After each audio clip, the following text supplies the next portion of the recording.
Hello children.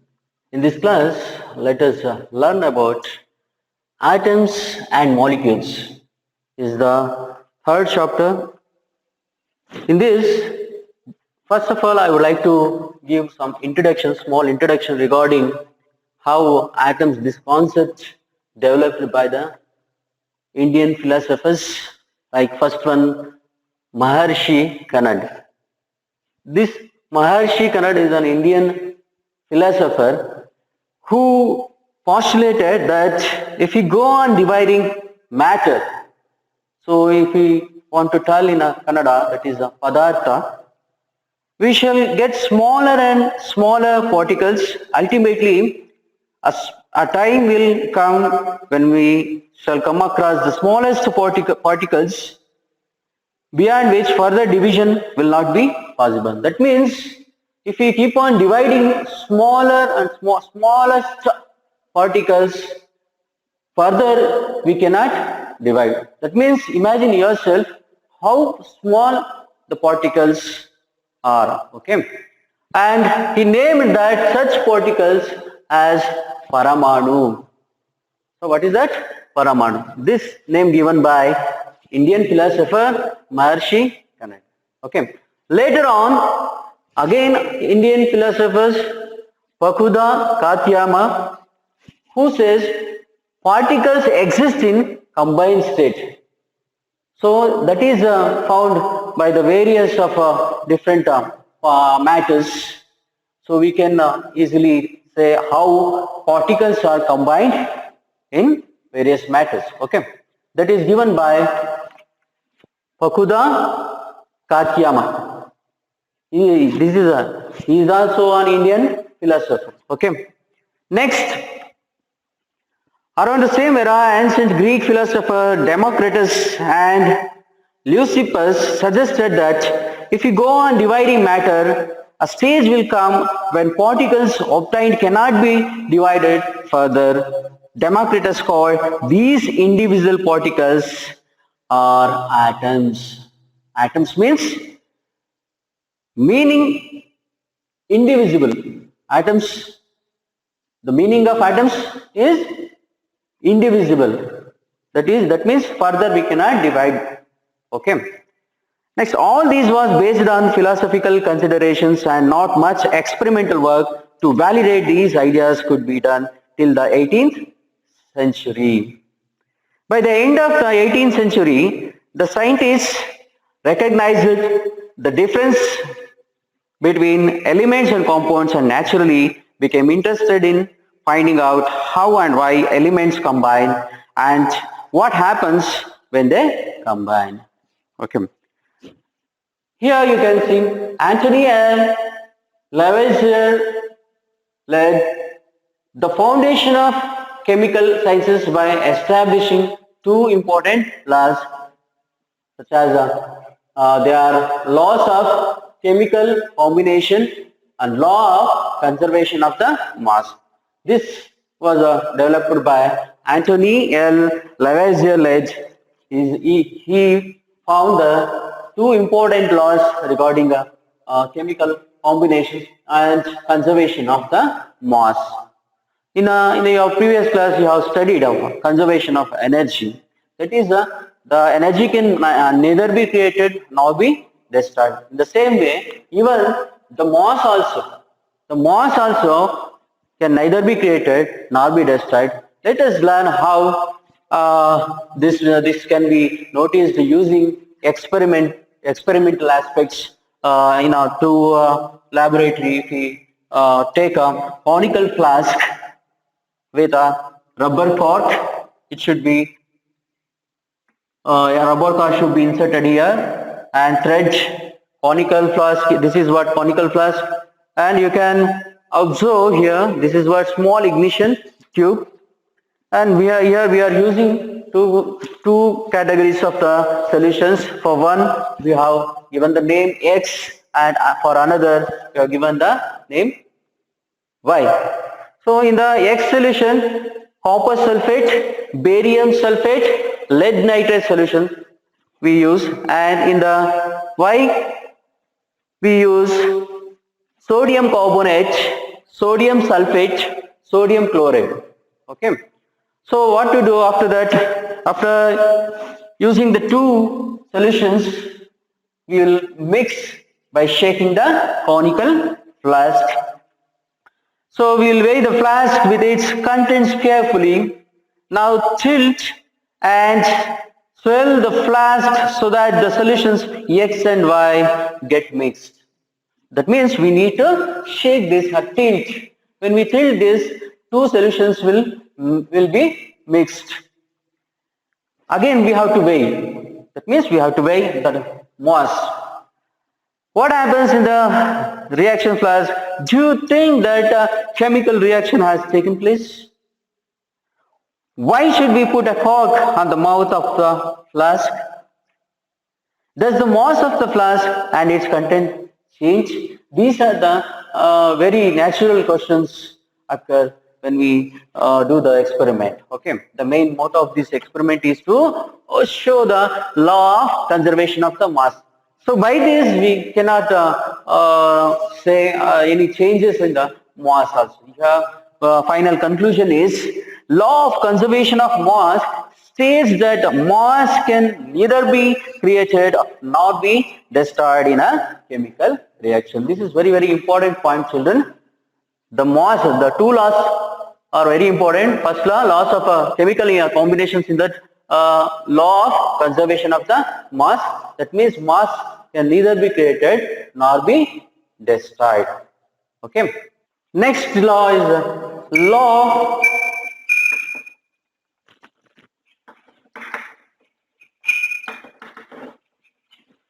constant proportions.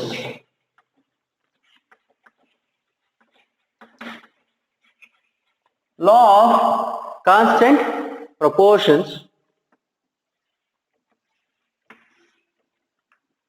Here, constant means we all know that the meaning of the constant means that will no changes in the value, particular value of the anything. Okay, constant means no changes is still. Okay. So here, law of constant proportions. So let us know with certain examples. Lavoisier, along with other scientists, noted that many compounds were composed of two or more elements, and each such compound had the same elements in the same proportions, irrespective of where the compound came from or who prepared it. In compounds such as water, let us consider water, okay, and ammonia, NH3, okay. Here water, H2O, ammonia is NH3,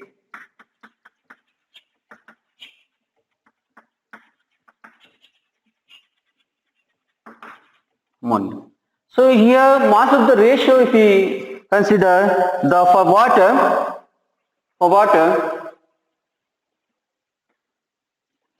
this is 1:8. For this, in the case of ammonia, 14:3. That means if we consider 9 gram of water, 9 gram of water, so that is 1 is for the hydrogen and 8 is for the proportionality ratio for oxygen. Are you understanding? This is also. So here also, by this you will understand there will be no any changes in the proportionality constant. This will be same even if we, irrespective of the mass of the or amount of any mass of the water or ammonia. If we take, there will be any no changes in the ratio. Okay. Here 9 gram of water. If we take 9 gram of water, the proportionality is this hydrogen proportionality will be lesser than the oxygen proportionality because this is constant. Have you understood, children? Okay, I hope you have understood. Next term comes, according to Dalton's atomic theory, all matter, whether an element A compound or mixture is composed of small particles called atoms. The postulates of this theory may be stated as follows. Postulate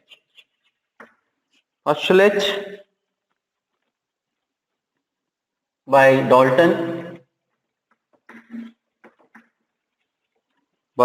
Dalton.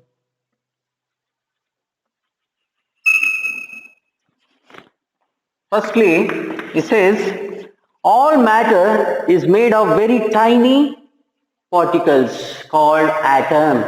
All matter is made of very tiny particles. Very tiny means very, very smallest particles. Okay. All the matters are made of very tiny, tiny particles. Such particles are called atoms. Or all matters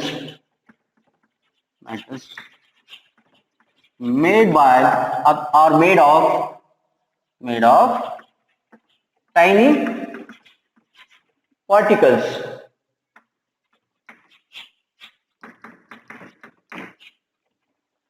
Such particles called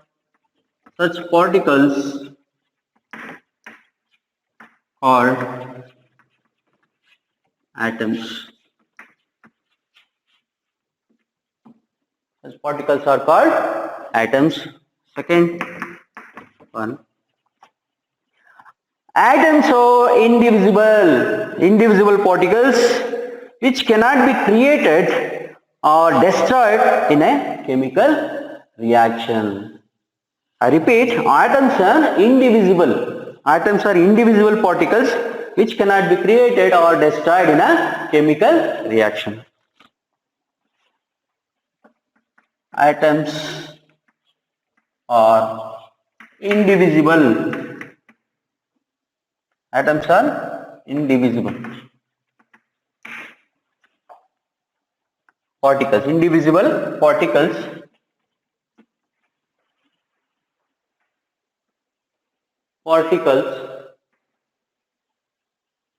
Indivisible particles which cannot be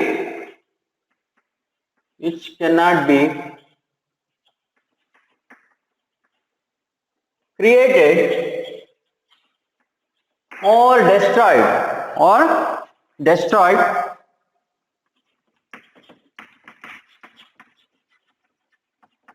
in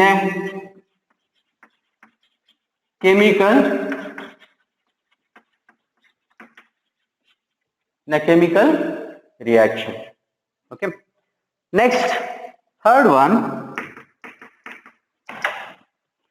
Atoms of a given element are identical in mass and chemical properties. Atoms of a given element are identical means similar. It will be same in the mass and chemical properties. Atoms of a given element atoms of a given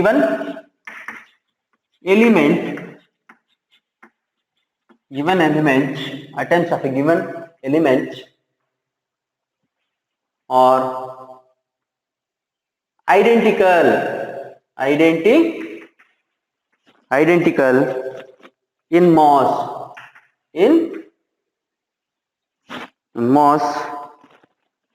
and chemical properties and chemical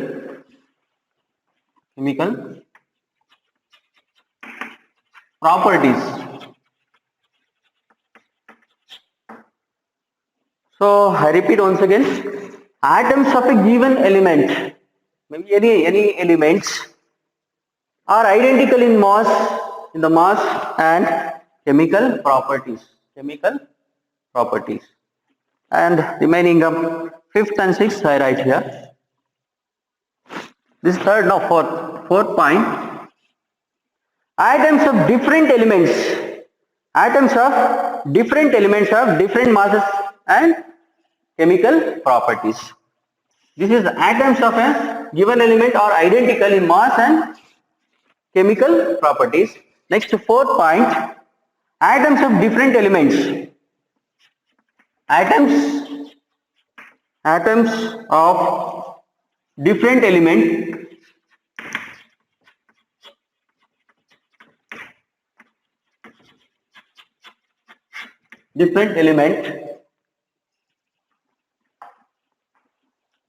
elements have different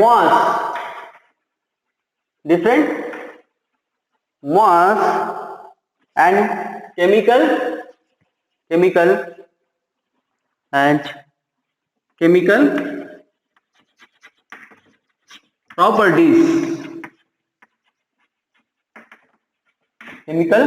properties. Next, fifth one, atoms combine in the ratio of small whole numbers to form compounds.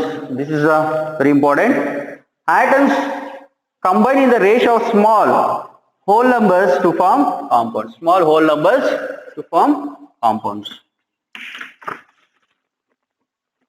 Atoms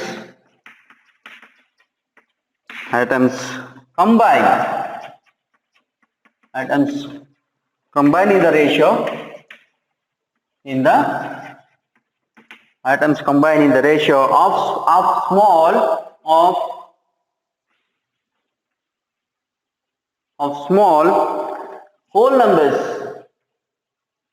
whole numbers already written this ratio of small whole numbers to form compounds. For example, here ratio of the small whole numbers to form compounds. See here, the 1:8 mass, the ratio proportions already have written for ammonia 14:3, like that. Atoms combine in the ratio of small whole numbers to form compounds.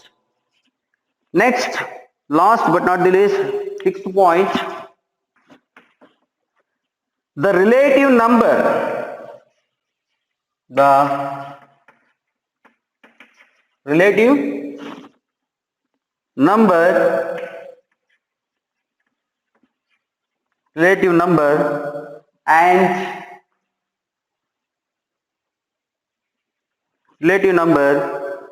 and kinds of atoms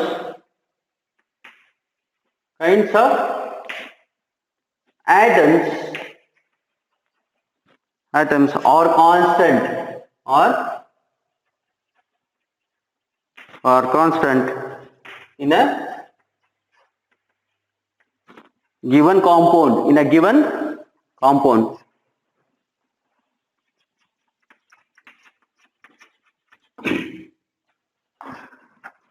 So this means the relative number and kinds of atoms are constant. I had already taught you taking two examples, that is water and ammonia, how the proportion of constant proportions, that concept is related to this point. The relative number and kinds of atoms are constant in a given compound. Are you understanding?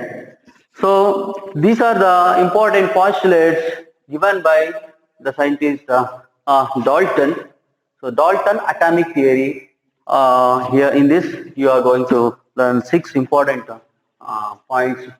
So which are important from the point of exam. Next, I am going to explain about the relative sizes. Okay, 10 to the power of minus 10. 10 to the power of minus 10. You must notice that atomic radius is measured in terms of nanometers.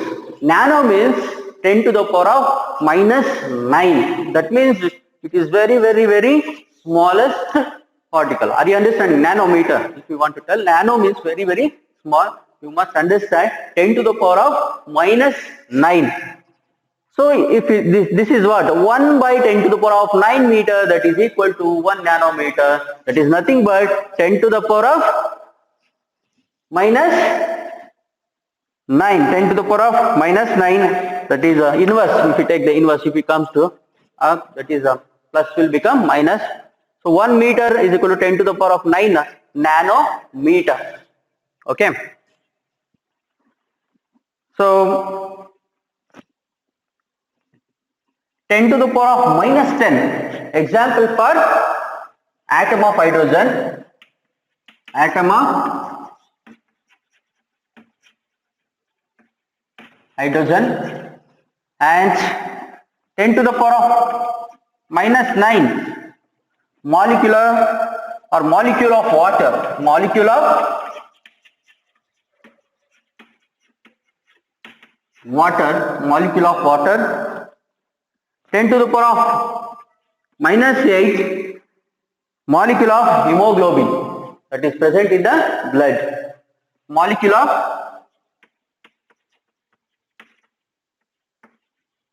hemoglobin. HAEMOGLOBI hemoglobin and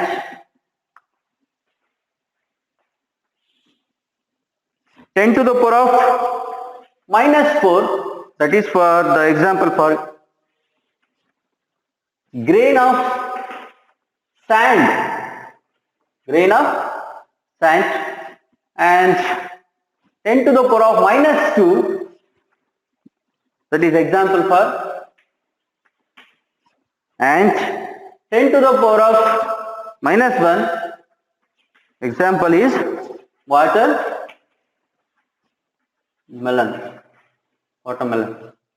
Okay.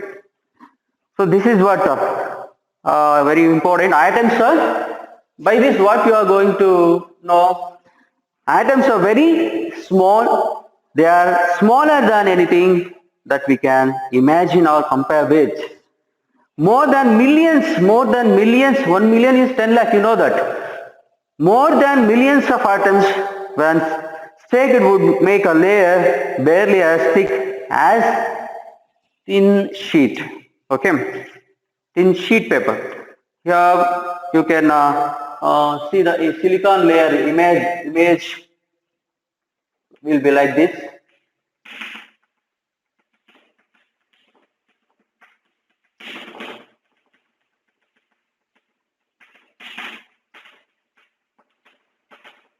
This is like this, like a layer image of the surface of the silica. Surface of the silicon. That is the surface of the silicon. So next concept of what are the modern day symbols of atom of different elements, that I am going to explain. Symbol for hydrogen. Hydrogen.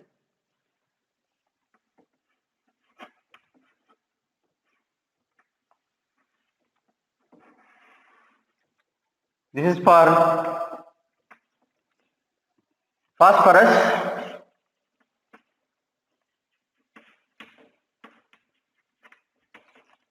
Phosphorus.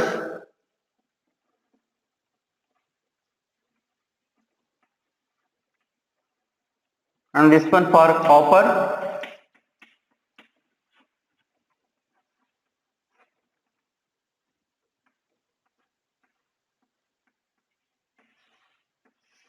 This one for gold. Gold. And for carbon.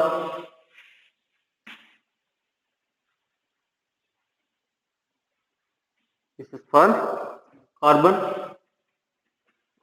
Carbon and red cross symbol plus.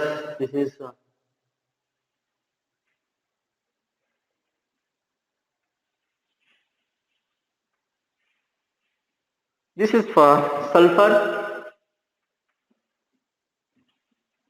and L indicates lead,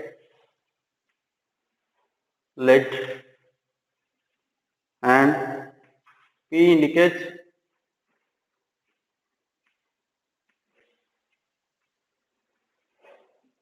indicates platina.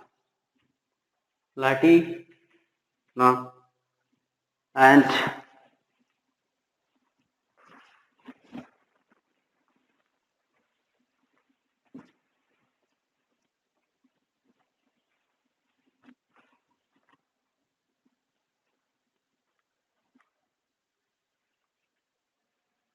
this is for oxygen. This is for oxygen. I indicates for iron. Symbols. Iron. And yes for silver. Silver. And for mercury.